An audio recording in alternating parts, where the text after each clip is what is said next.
আসসালামু আলাইকুম সবাইকে। আজকে আমরা রান্না করব লাউ শাক দিয়ে পাঙ্গাস মাছের বড়ি। তো আমরা লাউ শাকগুলো কেটে নিয়েছি, এখন এগুলোকে ভালো করে ধুয়ে নিব। আজকে আমরা সম্পূর্ণ রান্না তেল ছাড়া করব, কোনো রকমের তেল ব্যবহার করব না।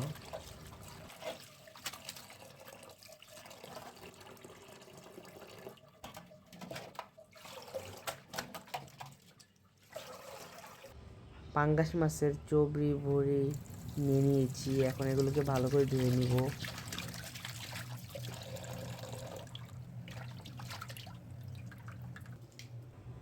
ধোয়া হয়ে গেলে একটি কড়াইতে লাউ শাকগুলো দিয়ে দিব,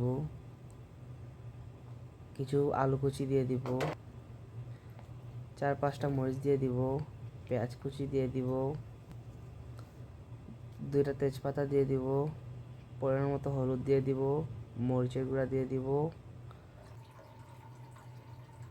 এবং পরিমাণ মতো ধনিয়া গুঁড়া দিয়ে দিব। এখন পরিমাণ মতো লবণ দিয়ে দিব আর আদা রসুন বাটা দিয়ে দিব। তারপর এগুলোকে ভালো করে মেখে নিব যাতে সবগুলো শাকের সাথে মিক্স হয়ে যায়। যত ভালো করে মাখা হবে তত টেস্টি হবে। এখন চবড়ি বড়িগুলো দিয়ে দিব, তারপর এগুলোকেও ভালো করে মাখিয়ে নিব।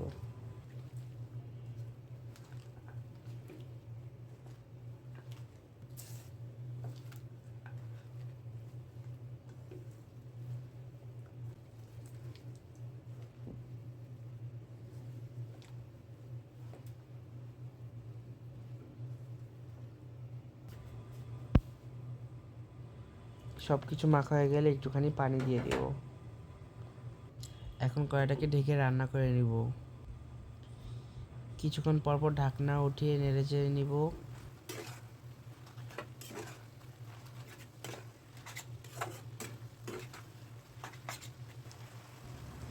এখন পরিমাণ মতো জিরা গুঁড়ো দিয়ে দিব, তারপর ভালো করে নাড়াচাড়া করে নিব।